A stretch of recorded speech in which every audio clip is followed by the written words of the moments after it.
All right, we're on to the third passage in test 2. This is a dual passage.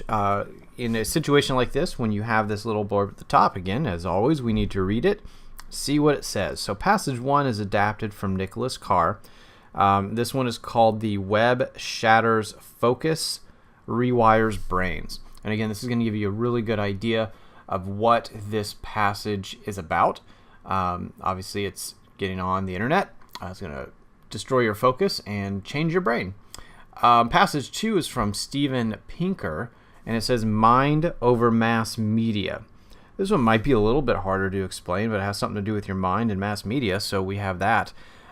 So anyway, that's what the titles are. That gives you a little bit of idea, talking about probably the mind, your brain, maybe the internet, mass media, which probably the internet's part of it. So we kind of have that little background. All right, so now that we have all that, moving on to the first question. Number 22 says the author of passage 1 indicates which of the following about the use of screen-based technology. So when I read this question at first, before I go look at all my evidence, because remember this is an evidence-based question, make sure I understand what is this question, what am I looking for, based on the way this question is worded. So which of the following, he indicates which of the following about the use of screen-based technology. So I'm looking for him saying something about screen-based technologies. So from there, you kind of start looking at your evidence. As you go through the evidence, you are looking for screen-based technologies. So when you get to that first one, it says certain cognitive skills are strengthened. So skills are strengthened by our use of computers and the net.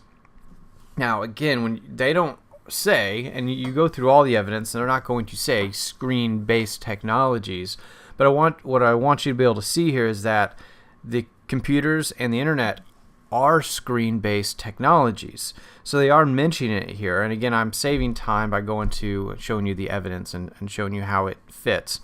Now, in this case, this fits because it's talking about screen-based technologies, and again, the question is saying, what does he indicate about it?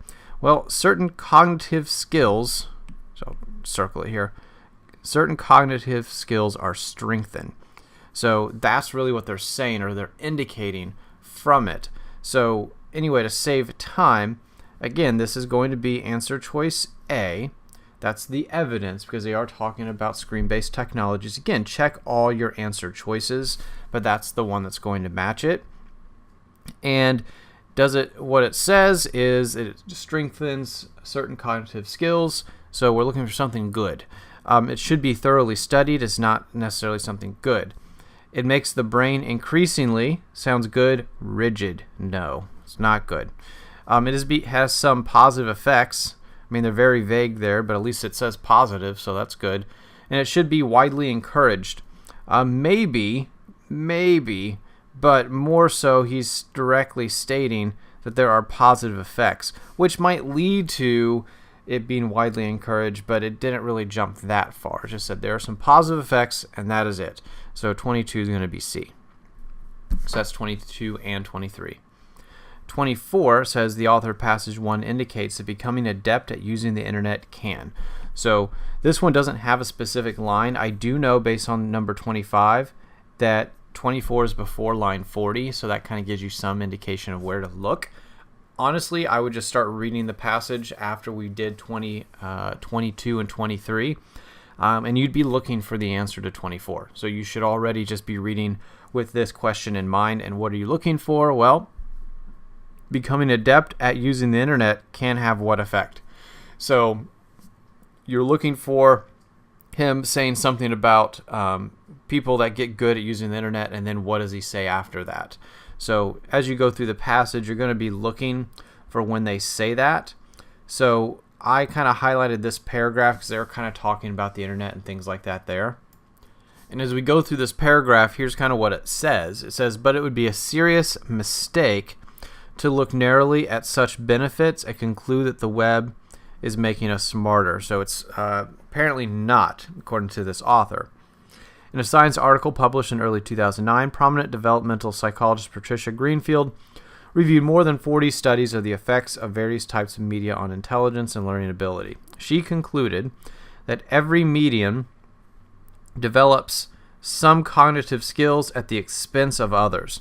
Our growing use of the net and other screen-based technologies, she wrote, has led to the widespread and sophisticated development of visual spatial skills.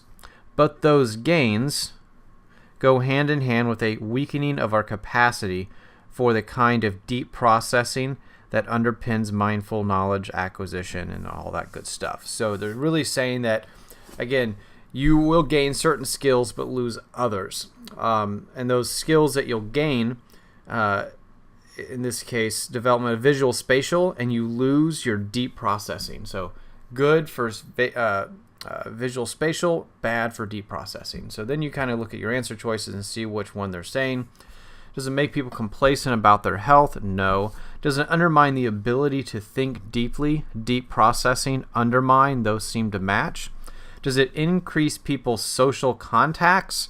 Maybe, that's not what they're saying here. Does it improve people's self-confidence? And those were not mentioned at all. B is the only one that's mentioned, with the deep processing ability being undermined. So that's going to be B for 24. And again, you just got to know where to look for that. 25 says line 40, plastic most nearly means. So we go to line 40, and let's see what it says. And we're trying to get it in context here. So we know that the human brain is highly plastic. So human brain is plastic. And then they have the semicolon, so that kind of gives you an idea. This is a going to be related here. Neurons and synapses change as circumstances change. So they're talking about how the brain changes. So I'm thinking it's something that says that the brain can change. So is the brain creative? Well, it probably is, but it's not talking about change there. Artificial, no. Malleable is when things can be molded and changed, so I will keep that. Sculptural is not necessarily the same thing as changing, so C is going to be your best answer for 25. You have to understand what malleable means and to be able to get that, but it does mean to be able to change something or reshape it. 26, the author of passage 2 refers, so now notice we're in passage 2. So the author of passage 2 refers to the novel War and Peace primarily to suggest that Woody Allen. So what are they trying to say with that book? What are they trying to say about Woody Allen? So I'm going to go to passage 2 where they mention that book, and I kind of scrolled for the book and it was right here. So I kind of just matched up or indexed this little portion of the passage. Doesn't mean that's exactly what I have to read, but I know that's where the book was located. So from the very beginning of this paragraph, it says, experience does not revamp the basic information processing capacities of the brain. Speed reading programs, so they're talking about speed reading programs, have long claimed to do just that. Just that is to revamp the basic information processing capacity, so to be able to make you retain more information. So apparently speed reading will help you do that. That's what they're saying. But the verdict was rendered by Woody Allen. So now they're going to say Woody Allen, he made a verdict on that speed reading program, making you be able to remember more. And what was that verdict? Well, after you read Leo Tolstoy's famously long novel War and Peace in one sitting, he said it was about Russia. And then they kind of go in genuine multitasking too has been exposed as a myth. So they're kind of even saying too, so speed reading is with this, has been exposed as a myth. Because again, he read this big long book and all he can say is it was about Russia. So he really didn't remember that much. So that's why they're using him. They're using him to kind of give that, I guess, example of how speed reading doesn't work at all. So anyway, suggests that Woody Allen did not like his writing style. He didn't say that. Could not comprehend the novel by speed reading it. That seems good. Has become quite skilled at multitasking. Apparently not. Regretted having read such a long novel. He might have regretted it, but that's not what they're saying here. They're using it to talk about how speed reading, it doesn't work the way they advertise it. So that's going to be number 26. Number 27, according to the author of passage 2, what do novelists and scientists have in common? So this is yet another one you have to kind of see when they're talking about novelists and scientists, find when they're talking about it, and then see what they say. So I found it here. I found novelists. Novelists read lots of novels. Scientists read lots of science. So they're kind of mentioning it right there. And it seems all they're saying is novelists do novels, scientists do science. So it seems like, and in the sense before that, it kind of says accomplished people don't bulk up their brains. So they don't bulk up their brains with intellectual calisthenics. They immerse themselves in their fields. So that's really kind of what that's pretty much saying, where novelists read novels, scientists do science. So they immerse themselves in their fields. So you try to find the answer that does that. Do they take risks? No. Are they eager to improve their minds? Maybe. In their fields. I really want something that says in their fields. They're curious about other subjects? No. They become absorbed in their own fields. That's better than B. So I'm going to go ahead and pick D for 27 because that really gives the full answer. 28, the analogy in the final sentence of passage 2 is primarily which effect? So we have an analogy at the end of passage 2. So you're going to want to read it and see what effect it's making. Sounds good. So here we go. So here we are, the last paragraph. So I'll just kind of read this whole paragraph to kind of get the full context, and then we'll kind of look at the analogy and what it means. So the effects of consuming electronic media are likely to be far more limited than the panic implies. So the effects of consuming are more limited than the panic implies.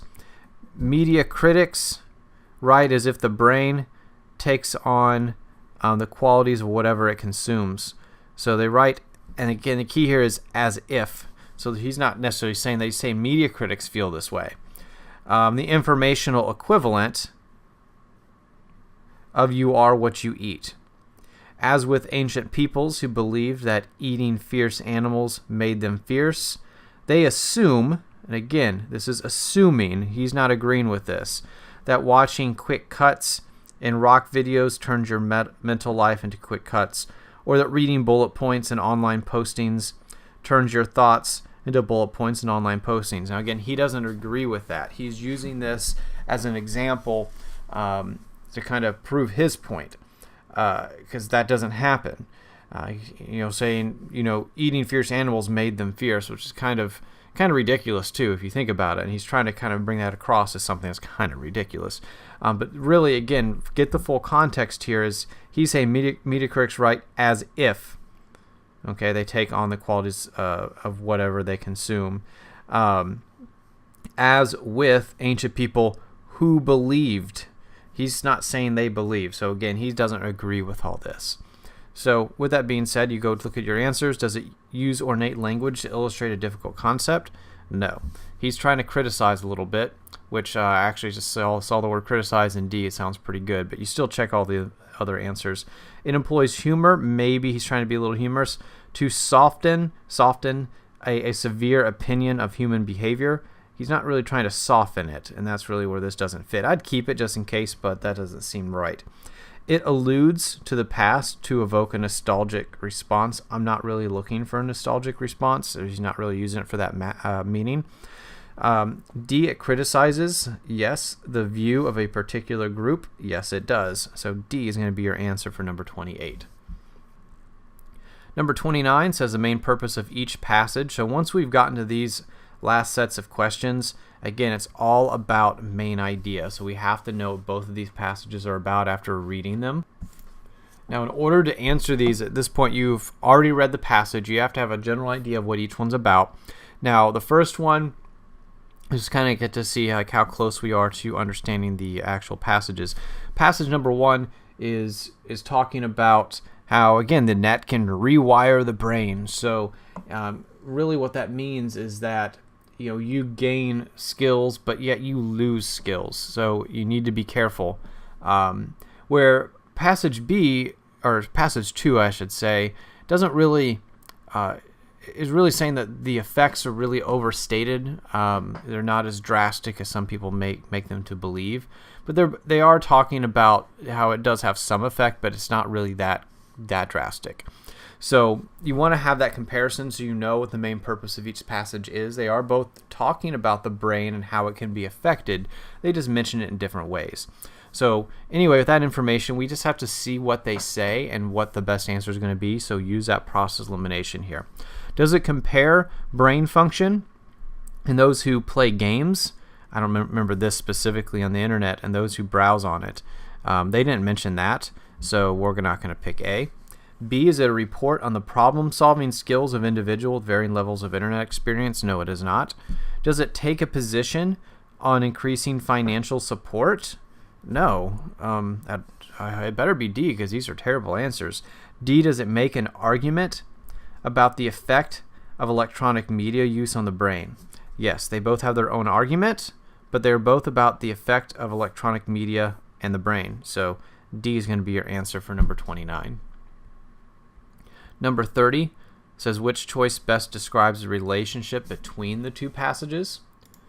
So just same thing here. We have to just check the answer choices for number 30 and see if we can use process elimination to eliminate the ones we know are wrong, and go from there. So we try to find the relationship. It says passage 2 relates first-hand experiences. Now, I don't remember this being said at all, first-hand experiences, that contrast the clinical approach in passage 1. So this one, just based off this first part, I know that's not going to really work because they don't mention first-hand experiences in passage 2. So I'm going to go ahead and get rid of that. And they don't really have a clinical approach in passage 1 anyway, so neither one of those would really work. Passage 2 has a clinical approach, though. We can go there, but it doesn't match. So anyway, passage 2 for B critiques the conclusions drawn from the research discussed in passage 1. Now, there were some critiques in passage 2, and I can mention them here, the exact ones in a second, but just say you just read the passage, and in general, you know they were critiquing some of the findings that you found in passage 1, so that is good. We'll keep that. C says passage 2 takes a high-level view. So again, I don't know what they mean exactly what you say in a high-level view of a result that passage 1 examines in depth. Again, more passage 2, I'd say, is critiquing some of the findings. I don't really see where you'd get a high-level view, so we're not going to pick C. Passage 2 predicts the negative reactions. I don't remember them predicting anything that the findings discussed in passage 1 might produce. No, they're not doing predicting. So the best answer here is going to be B. So if you're looking for the actual lines to kind of find this, what you would have to do is kind of look at, and this is number 30. So there's a line, I think it's in lines 51 through 54, where they mention some things right at the very beginning, where they say right off the bat, critics of new media sometimes use science itself to press their case, citing research that shows how experience can change the brain. Now that is literally what passage 1's talking about, but then they say, but cognitive neuroscientists roll their eyes at such talk. So those lines, which you would have read when doing 31 anyway, is going to kind of take care of this problem for you, because that's the direct statement to passage 1. So that's going to be your evidence really for 30. We're going to read it again in 31, so if you missed it, you'd have a chance to see it again. All right, then moving on to 31. 31 is actually not an evidence based with 32, so I had that marked wrong. So you'll be doing reading these lines that we use in number 30. We'll actually be reading those down here for 32 only. So anyway, with 31, it says, on which of the following points would the authors of both passages most likely agree? So we want to see what they would agree on. Again, if you read 32, you realize that is not citing evidence for the answer to 31. So we're just going to be doing really a main idea again on 31. So on which of the following points would they most likely agree? Let's go ahead and read our answer choices so we can see which one would most likely match. And again, use that process elimination as we go. Look for any words that don't seem to fit. So here it says computer savvy children. And again, especially the word children, I don't know too much about being correct, but we want to say would they most likely agree. So they tend to demonstrate better hand-eye coordination than do their parents. So again, this is not really related to the passages we were saying. We're not talking about children and parents and things like that. So I would probably not pick that. It seems like they're kind of going off the deep end with 31A. B, those who criticize consumers of electronic media tend to overreact. So those who criticize tend to overreact. So 31, that sounds good, but here's the word it doesn't seem to match, is the word consumers. criticizing consumers. So because of that word consumers, I'm not really liking B too much. And again, same thing with A. I don't like the word children. They weren't mentioning that. So those are things where I'm looking for words that don't match. Even though overall it may sound good, you look for that one word that just wasn't mentioned in the passage. So that's going to be those words for A and B. And then answer choice C says improved visual spatial skills. Now I do know they mentioned that specifically in passage 1. Do not generalize to improve skills in other areas. So do not generalize to improve skills in other areas. Now, with this one, I do remember them mentioning that definitely in passage 1. There is a section in passage 2 where it is mentioned briefly, which I'll show you in just a second. So I'm going to keep that at this time because at least those things are mentioned. I don't see any general words that don't fit. D says internet users are unlikely to prefer reading on-screen text to reading actual books. This wasn't mentioned in the passages about comparing reading online to reading books. So since that wasn't mentioned, that's obviously not going to be our answer. So for 31, again, we did a question that really literally talked about visual spatial skills. So definitely read that for passage 1. So I know it was there. But it's also mentioned in passage 2. I think it's around line 71. There we go. So here it says, moreover, the effects of experience are highly specific to the experiences themselves. If you train people to do one thing, like recognize shapes, solve math, puzzles, find hidden words, they get better at doing that thing, but almost nothing else. So we see how that concept is still mentioned in passage 2. So that's where it's shown. It just didn't have another question associated with it, but that's why you read every line in between the questions, so you can catch that information. So 31 is going to be C. And then 32, our last one here, says that which choice provides the best evidence that the author of passage 2 would agree to some extent with the claim attributed to Michael Merzenich in lines 41 through 43 of passage 1. So with this question, we are going to have to read lines 41 through 43 of passage 1 so we know what we're even talking about. So here we go. So 41, and again, this is saying 41 through 43. So right here, this is where it starts. When we adapt to a new cultural phenomenon, including the use of a new medium, we end up with a different brain, says Michael Merzenich. So we have a new medium, we get a new brain. So new medium, new brain, that's what we're looking for as we go through these lines of evidence.